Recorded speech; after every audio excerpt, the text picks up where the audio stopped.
하나님 말씀입니다. 고린도후서 10장 7절에서 11절. 너희는 외모만 보는도다. 만일 사람이 자기가 그리스도에게 속한 줄을 믿을진대 자기가 그리스도에게 속한 것 같이 우리도 그러한 줄을 자기 속으로 다시 생각할 것이라.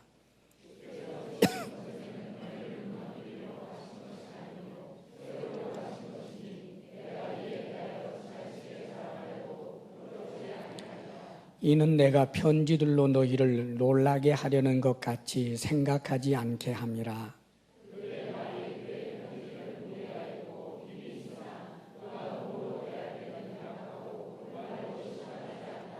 다 같이 이런 사람은 우리가 떠나 있을 때에 편지들로 말하는 것과 함께 있을 때에 행하는 일이 같은 것임을 알지라.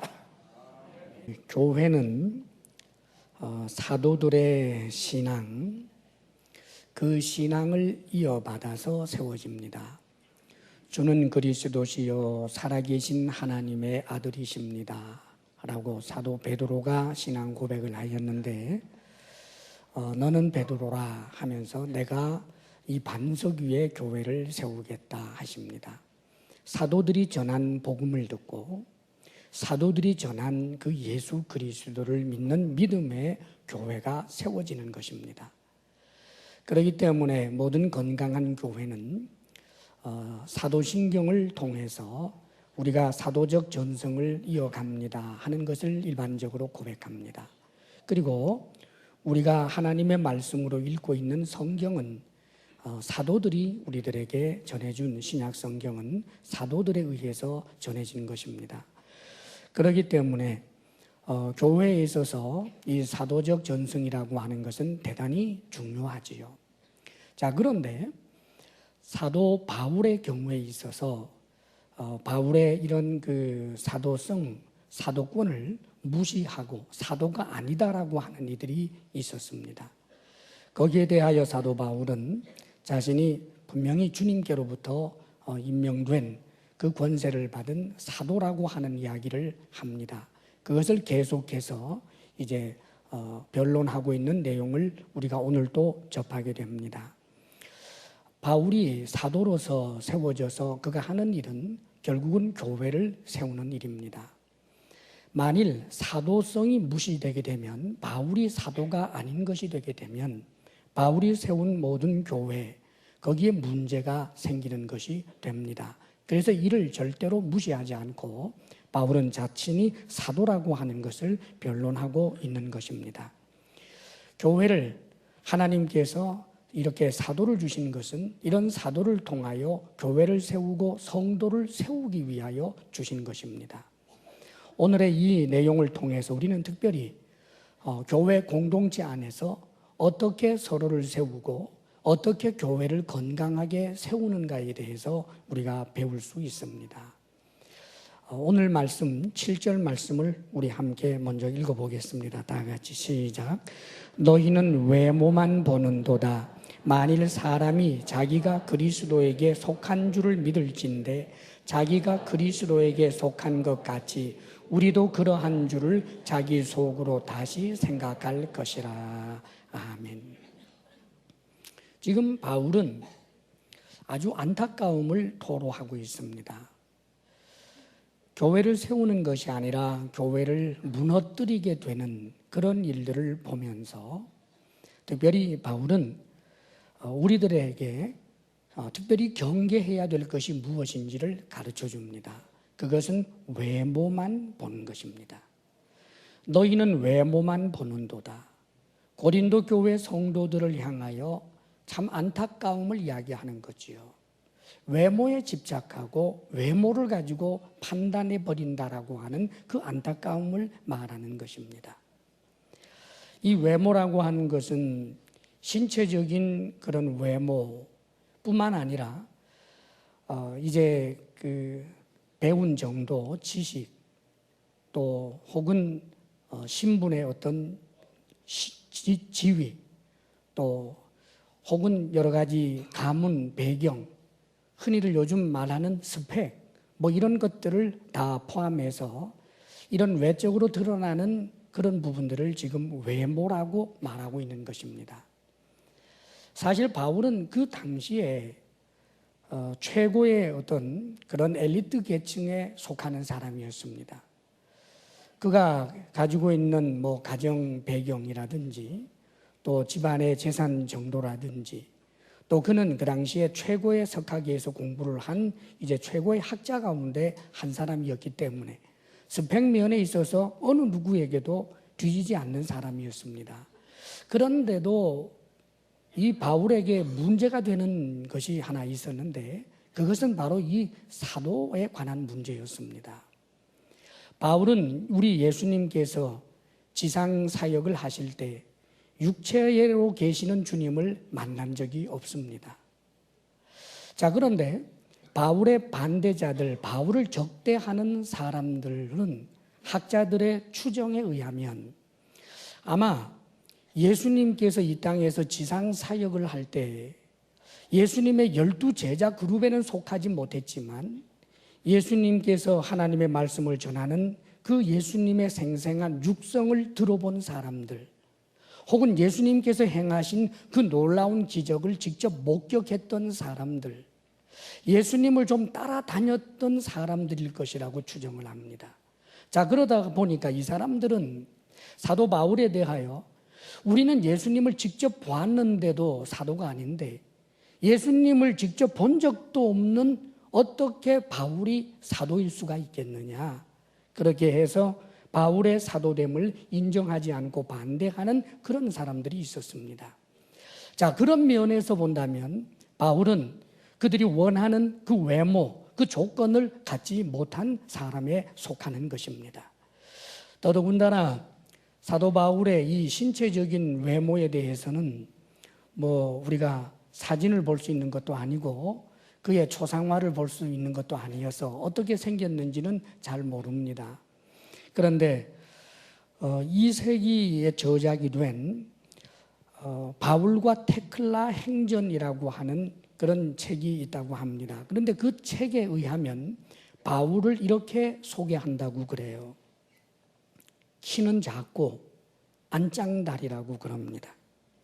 그리고 머리숱이 너무 없어서 대머리 수준이고 눈썹은 이 미간이 너무 좁아서 거의 일자처럼 붙어 있는 것처럼 붙어서 찌푸려져 있고 더더군다나 코는 매부리 코고 그래서 아주 작고 못생긴 사람으로 그렇게 묘사되어 있다는 거예요.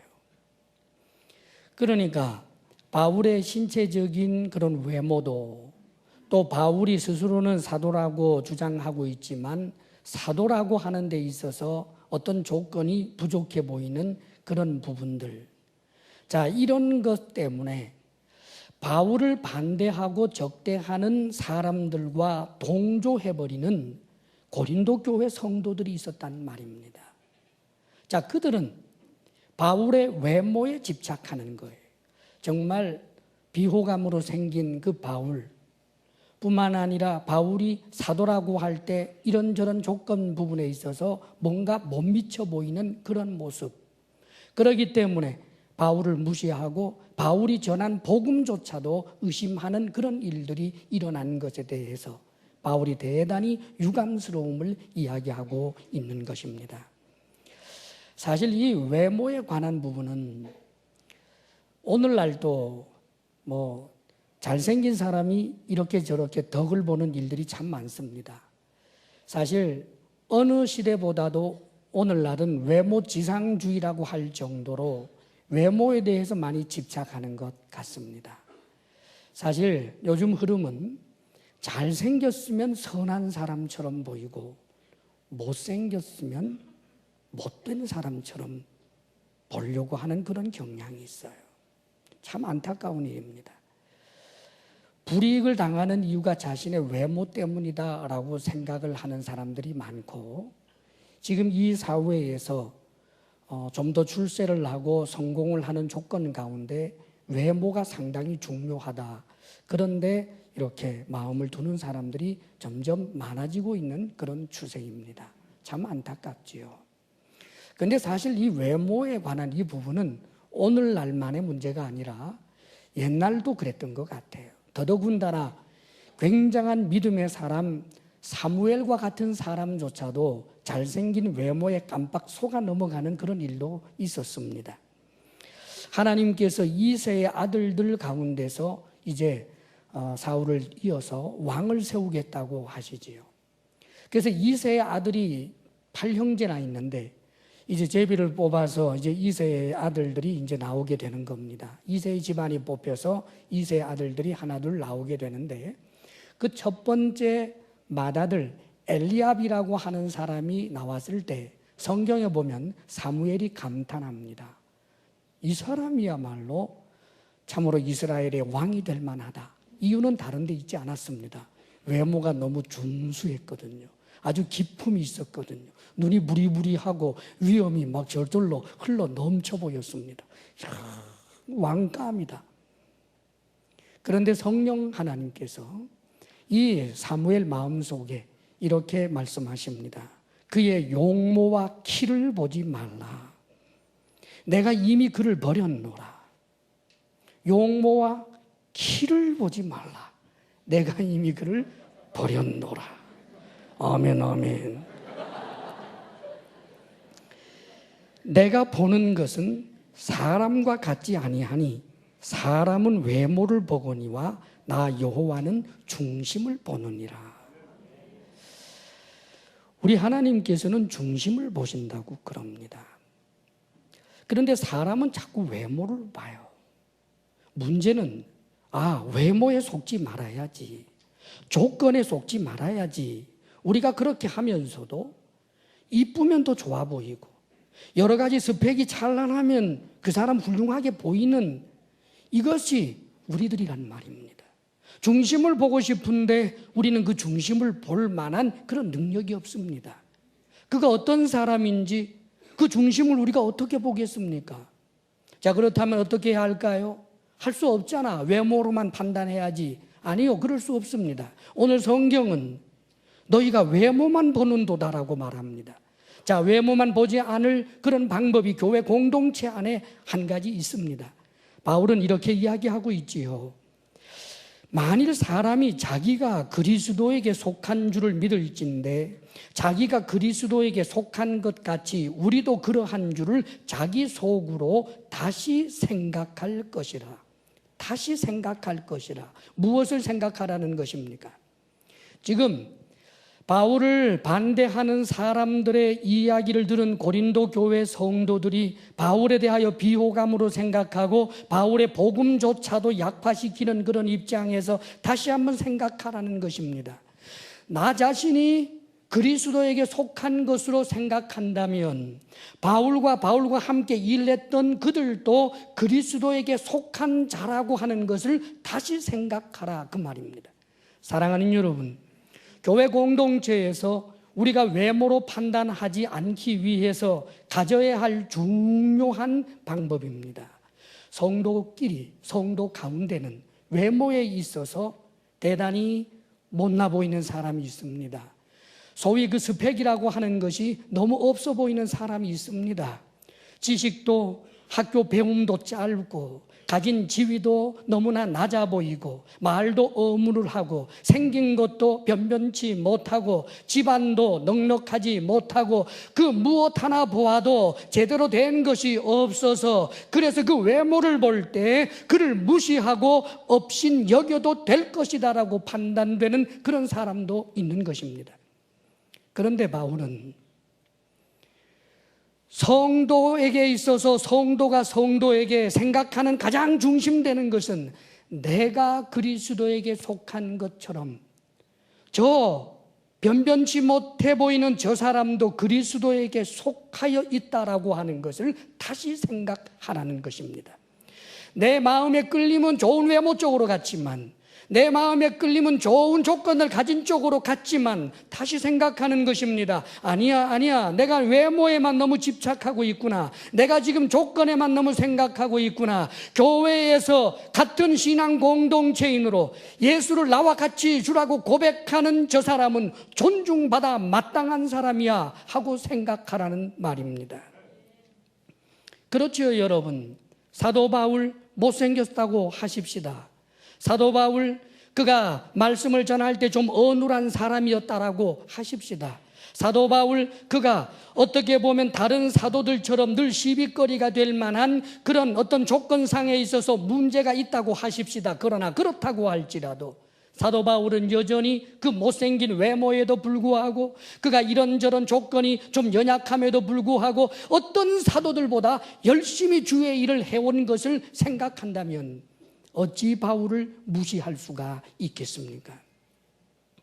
사랑하는 여러분, 우리가 교회 공동체 안에서 사람을 외모로 판단하고 외모를 통하여 누구를 업신 여기는 이 일이 결코 없어야 하는 것입니다.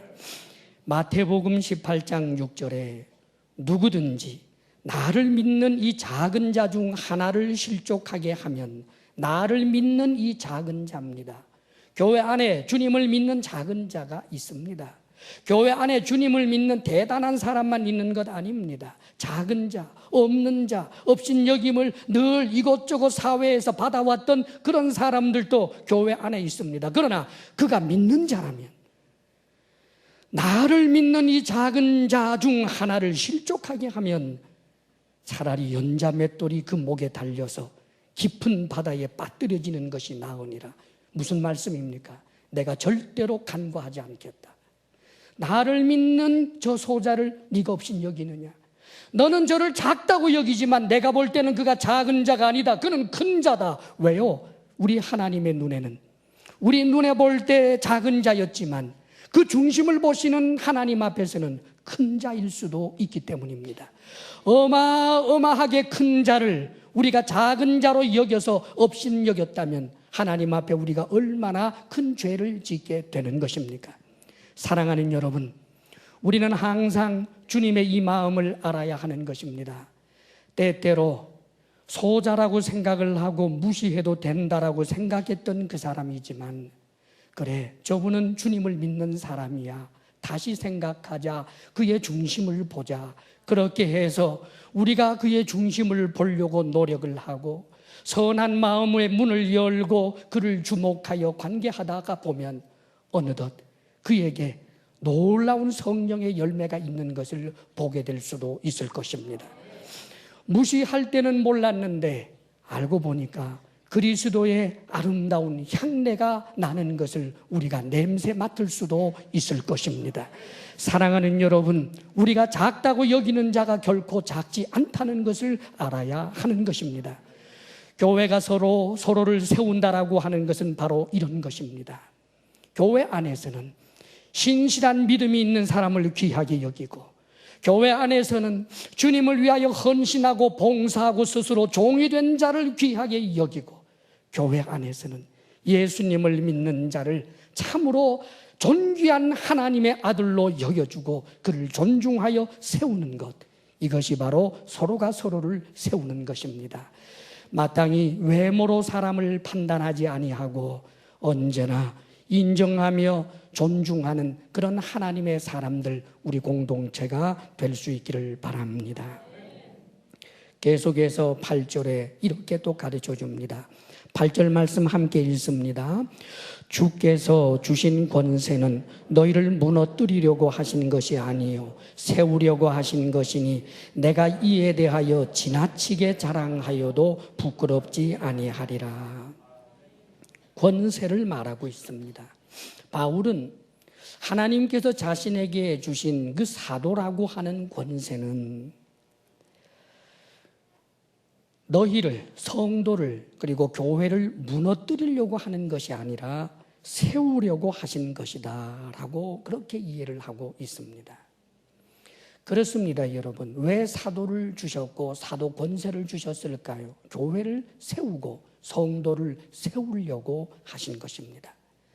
이것은 사도뿐만 아니라 교회의 모든 직분이 그런 것입니다. 교회의 모든 역할이 다 그런 것입니다. 집사로 혹은 권사로 혹은 목사로 장로로 교사로 성가대로 셀 리더로 직분이 주어지고 역할이 주어집니다. 그런데 사랑하는 여러분, 그 모든 직분에는 다 권세가 있는 것입니다. 성도도 성도라고 하는 놀라운 권세가 있는 것입니다. 그런데 이런 권세들은 그것을 통하여 성도를 무너뜨리려고 하는 것이 아닙니다. 누구를 쓰러뜨리고 파괴하려고 하는 것이 아닙니다. 교회를 무너뜨리게 하기 위하여 그 역할을 하도록 주신 권세는 없는 것입니다. 교회를 세우고 성도를 세우도록 하기 위하여 주신 권세, 그것이 바로 교회의 모든 직분이요 역할이라고 하는 사실을 우리가 알아야 합니다. 창세기 12장 1절에서 3절에 보면 하나님께서 아브라함을 부르시면서 그를 복의 근원으로 삼으셨습니다. 그러면서 하나님께서 아브라함에게 하신 말씀 가운데 너를 축복하는 자에게는 내가 복을 내리고 너를 저주하는 자에게는 내가 저주하리니 그러셨습니다. 사랑하는 여러분, 아브라함이 누구를 저주하면 저주한다는 말씀이 아닙니다. 하나님은 그렇게 말씀하신 적이 없습니다. 아브라함에게 저주의 권세를 주지 않았다는 말이지요. 이것은 예수님께서 당신의 제자들에게 이제 복음을 전파하도록 하시면서 짝을 지어서 내어보내시면서 이렇게 말씀하셨습니다. 어디든지 가서 어느 집에 임하든지 사람을 만나면 그 집을 위하여 복을 빌어주고 평안을 빌어주라 그랬습니다. 복을 빌어주고 평안을 빌어주는데 만일 너희가 빈 복과 평안이 그들이 받을 만하다면 너희가 복을 빈 대로 복이 그들에게 임하고 평안이 임하겠지만 그 복과 평안을 받을 만한 사람이 아니면 너희들이 빈 평안과 복이 너희에게로 돌아가리라 말씀하셨습니다. 그렇습니다. 사랑하는 여러분, 하나님께서 우리에게 주신 권세는 세우는 권세고 축복하는 권세고 평안을 주는 권세지 저주하고 무너뜨리는 권세가 아니라는 사실을 알아야 하는 것입니다.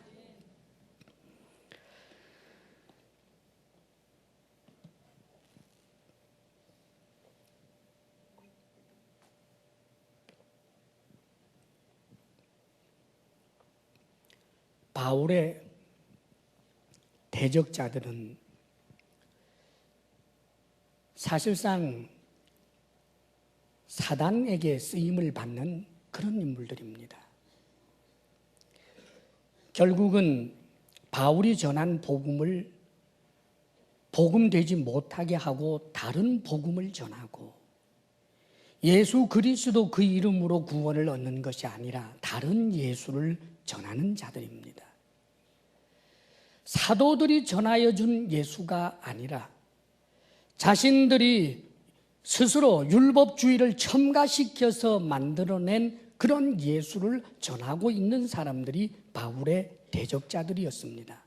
그런데 안타까운 것은 바로 이 대적자들에게 영향을 입어서 바울이 세워놓은 그 고린도 교회 성도들 가운데서는 바로 이 대적자들 편에 서서 바울이 전한 그 복음으로 온전히 기뻐하고 그 복음을 누릴 줄 모르고 스스로 고린도 교회를 이렇게 저렇게 분열로 무너뜨리고 있는 그런 일들이 일어난 것입니다.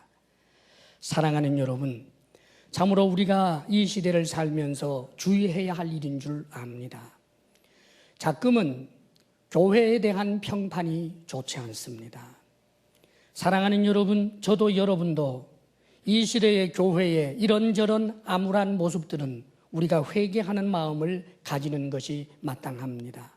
그러나 그럼에도 불구하고 기억해야 할 일이 있습니다. 그래도 교회입니다. 그래도 교회는 하나님께서 당신의 몸이라고 하시는, 당신의 신부라고 하시는 영광스러운 그런 공동체라는 것을 잊어서는 안 됩니다. 때때로 참으로 슈퍼처치들 가운데서 교회 내의 문제로 인하여 무너지고 참으로 허물어져가는 그런 모습을 볼 때가 참 많습니다. 정의라고 하는 이름으로 더 큰 정의를 무시하는 일들입니다. 사랑하는 여러분, 정의의 깃발은 들었지만 자신도 모르게 사단에게 쓰임을 받는 그런 모습으로 교회들이 무너져 내리는 모습을 보게 됩니다. 사랑하는 여러분, 우리는 끊임없이 우리 자신을 갱신하고 끊임없이 하나님께서 기뻐하는 그런 교회 공동체가 되기를 위하여 노력하면서도 우리 스스로가 내가 하는 그 역할이, 내가 하는 그 땀 흘림이, 나의 부르짖음이 오히려 교회를 무너뜨리고 누군가 성도를 무너뜨리는 일이 되지 아니하도록 항상 주의할 줄 알아야 하는 것입니다. 하나님께서 주신 권세는 세우는 권세입니다. 내가 눈물 흘리고 내가 섬기며 그렇게 해서 계속하여 세워내야 하는 것입니다. 데살로니가전서 2장 7절에 사도 바울은 이렇게 고백합니다. 우리는 그리스도의 사도로서 마땅히 권위를 주장할 수 있으나 도리어 너희 가운데서 유순한 자가 되어 유모가 자기 자녀를 기름과 같이 하였으니 그럽니다. 바울은 자신이 사도로서 권위가 있지만 사도로서의 그 권위를 유모로 이해했습니다. 유모가 뭡니까? 그것은 젖먹이 아기가 있는 엄마 아닙니까? 젖먹이는 아기가 있는 엄마. 사랑하는 여러분, 아기 엄마에게는 권세가 있습니다. 그런데 그 권세가 뭘까요? 자기 아기를 때리는 권세겠습니까? 그럴 수 없습니다. 엄마의 권세는, 젖먹이 엄마의 권세는 희생하는 권세요, 사랑하는 권세요, 섬기는 권세 아닙니까? 그 아기를 세우고 아기를 기르기 위하여 엄마가 가진 권세, 바로 그런 것이었습니다. 교회는 바로 그런 것입니다, 여러분.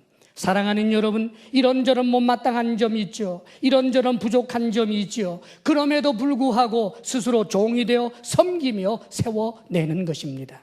우리가 스스로 종이 되어 섬기다가 보면 누군가는 나를 종 취급할 때가 있습니다. 그래서 종 노릇하기 싫다고 발끈딱하면서 우리가 자리를 털고 일어나 버릴 때가 있습니다.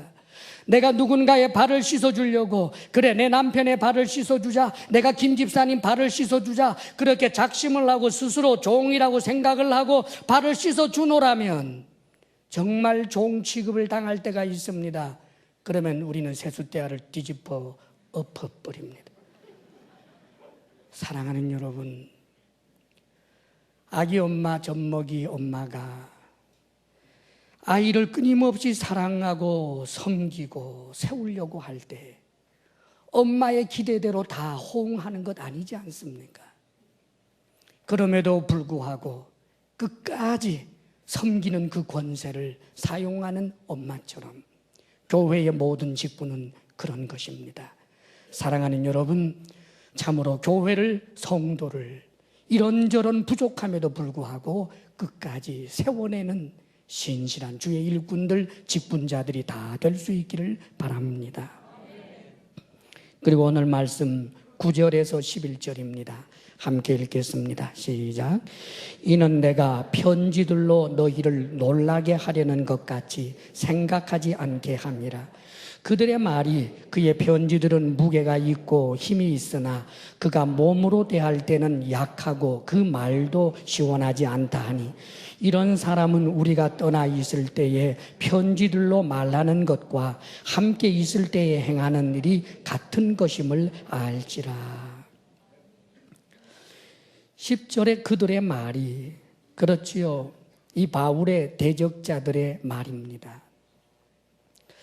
바울은 우리가 지금 읽은 이 고린도 후서 전에 우리에게 지금 전해지고 있지는 않습니다만은 눈물의 편지 혹은 준엄의 편지라고 하는 그런 편지를 문제 많은 고린도 교회에 보냈습니다.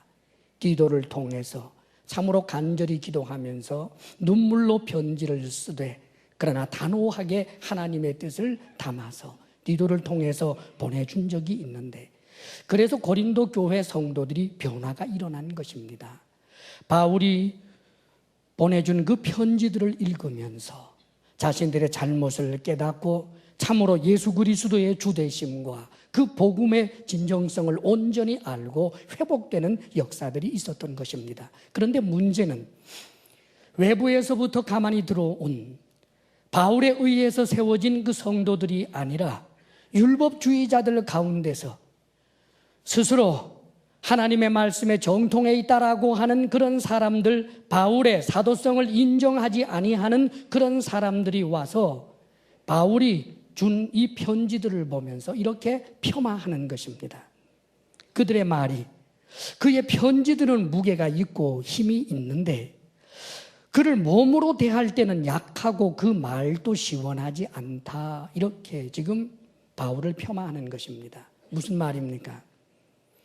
많은 사람들이 바울의 편지를 보면서 그 힘 있는 하나님의 말씀, 그 능력 있는 사도의 편지, 그 높은 수준의 그런 여러 가지 지식을 하나님께서 고용하시고 성령께서 역사하셔서 논리 정연하게 장엄하게 펼쳐지는 그 바울의 편지를 보면서 고린도 교회 성도들이 모두 다 감동을 받는 것을 부인할 수는 없으니까 그들은 이렇게 말합니다. 이 바울의 편지들은 참 힘도 있고 무게도 있고, 그런데 직접 바울을 대보면 이 편지 같지 않고 사람이 아주 유약하고 뭔가 우유부단하고 말도 어눌하고 힘도 없다, 그렇게 말하는 거예요. 사랑하는 여러분, 편지 잘 쓴 게 잘못입니까?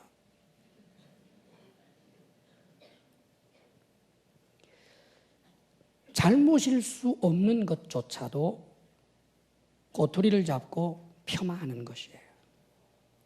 그런데 안타깝게도 또 그 이야기 듣고 맞아 바울 선생님 편지를 읽어보면 이렇게 감동이 되는데 직접 만나보면 사람이 너무 새가슴이고 유약하고 그래서 뭔가 우유부단하고 속이 시원하지를 못해. 정말 만나보면 저분이 좀 말이 어눌해, 힘이 없어. 사랑하는 여러분, 바울이 그들을 만났을 때 온유하게 대한 것 같습니다. 편지로 할 말이 있고 직접 만나서 할 말이 있잖아요. 그런데 바울은 여기에 대하여 이렇게 말씀하고 있습니다. 11절에 이렇게 말씀합니다. 함께 읽어보겠습니다. 이런 사람은 우리가 떠나 있을 때에 편지들로 말하는 것과 함께 있을 때에 행하는 일이 같은 것임을 알지라. 무슨 말이지요? 편지로 말하는 것이나 내가 너희들과 대면하여 함께 있을 때 하는 일이 같다라고 이야기를 하고 있습니다. 자, 힘이 있느냐 없느냐, 뭐 얼마나 논리적이냐 아니냐, 그런 것이 중요한 게 아니고 같은 일을 하고 있다는 것입니다. 편지를 보내서 바울이 하고자 하는 것은 무엇입니까? 복음을 전하는 것입니다. 교회를 세우는 것입니다. 하나님의 뜻을 전하는 것이었습니다. 그것이 바울이 전하는 편지의 말이었습니다. 자기 자랑이 아니었습니다. 문체 자랑이 아니었습니다. 바울이 그들을 만났습니다.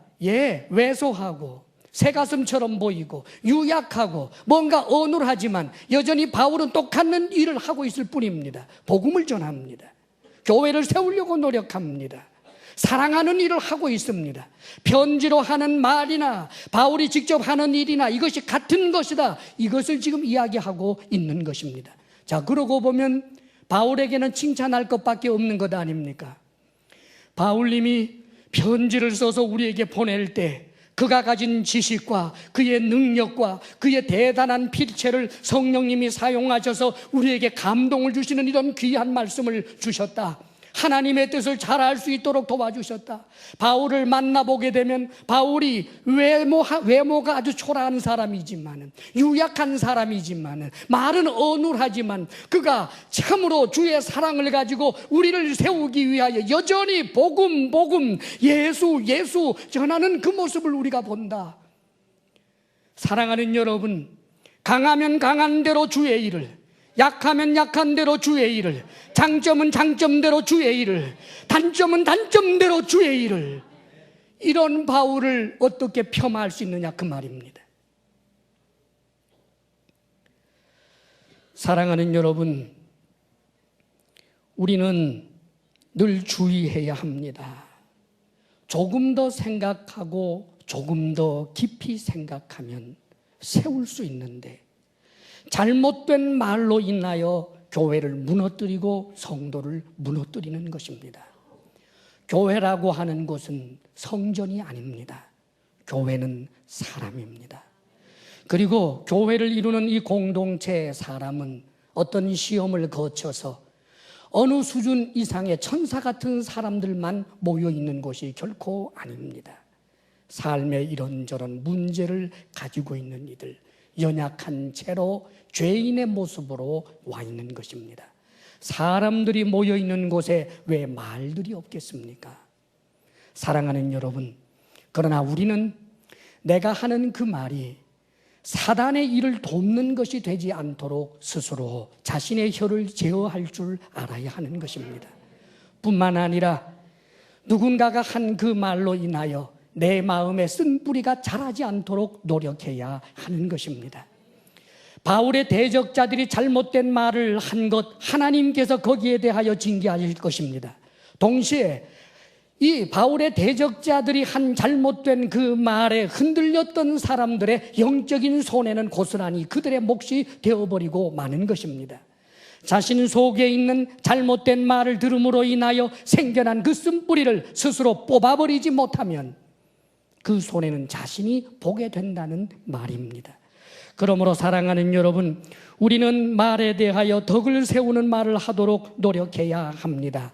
내가 하는 말로 누군가가 쓰러지고 넘어지고 교회가 무너지고 혼란이 일어나게 되는 그런 일이 결단코 없어야 하는 것입니다. 레위기 19장 16절에 성경은 이렇게 말씀합니다.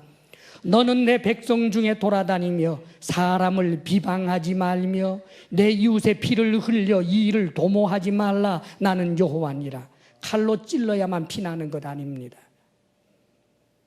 사람을 비방할 때, 자신을 비방하는 소리를 전해 듣게 될 때 우리는 가슴이 찢어지는 고통을 겪는 것입니다.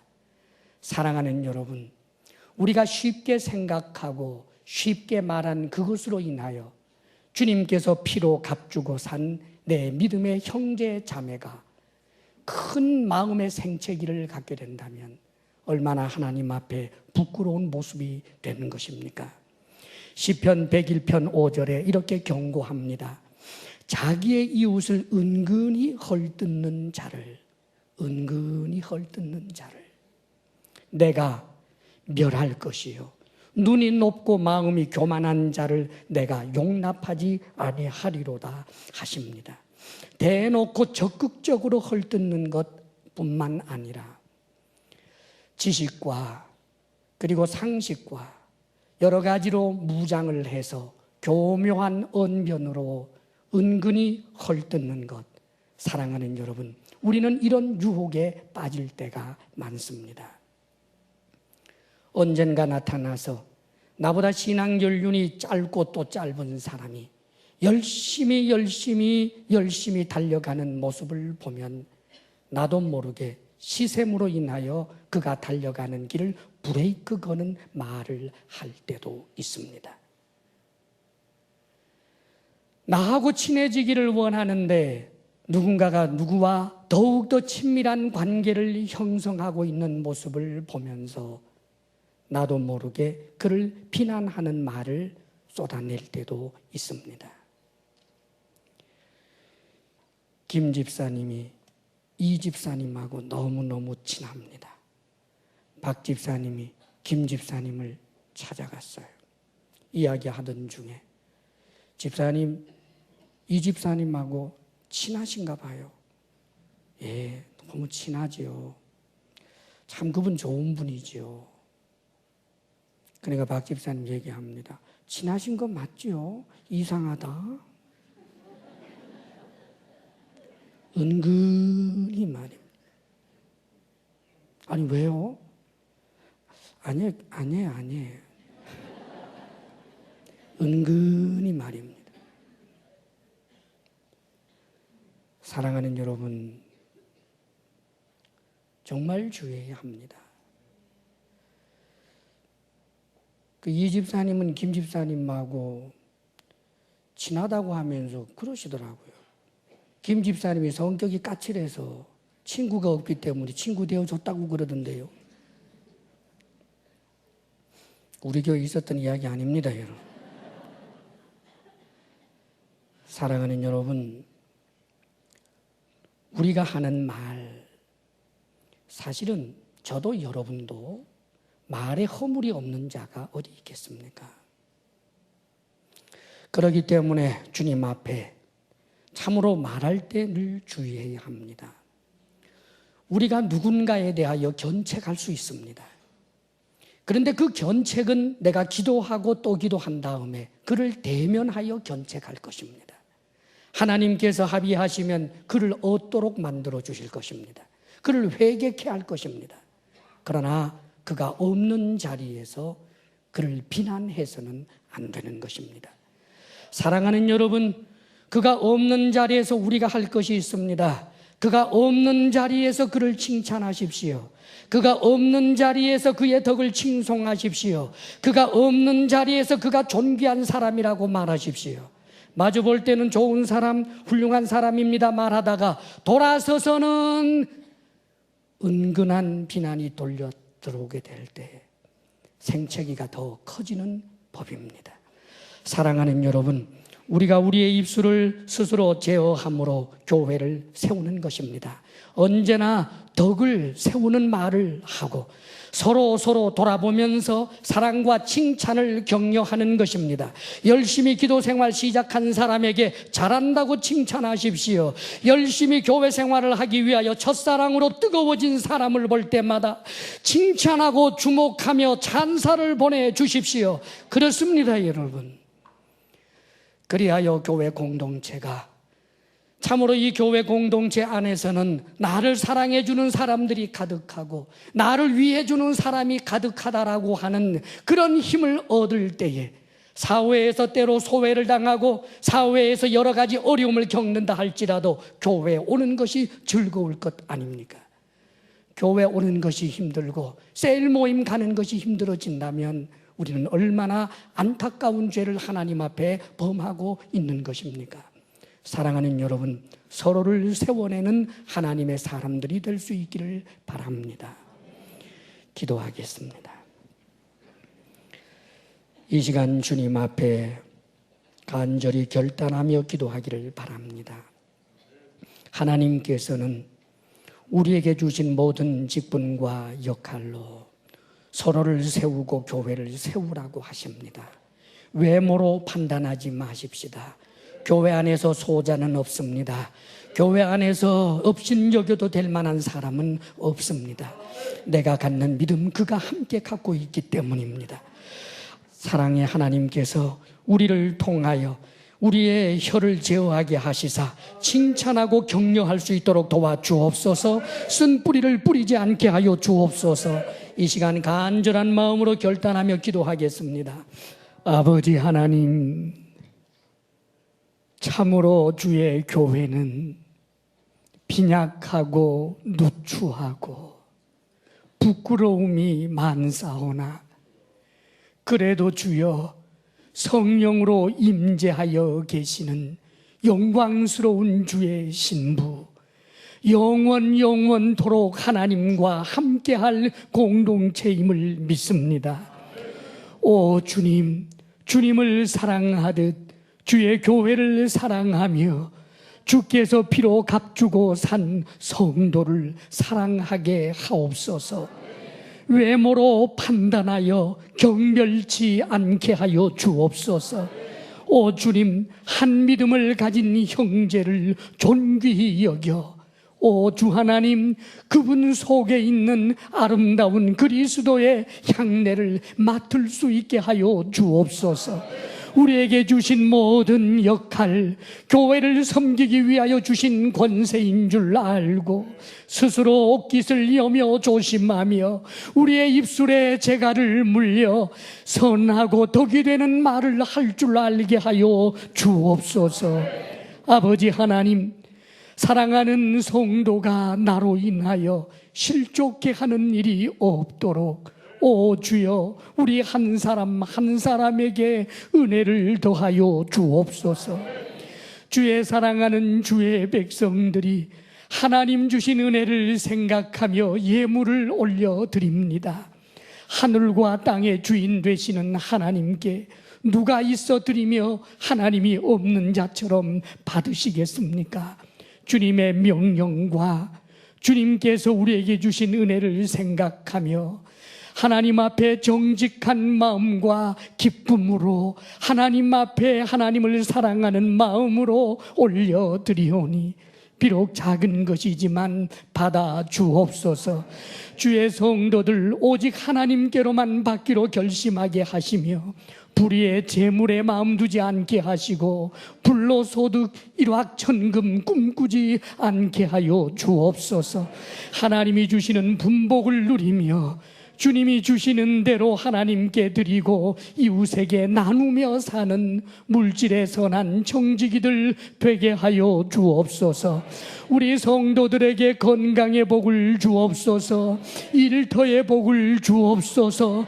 부부사랑 돈독하게 하여 주옵소서. 우리의 자녀들이 우리의 믿음을 계대하여 더욱더 하나님께 영광 돌리는 삶을 살게 하여 주옵소서.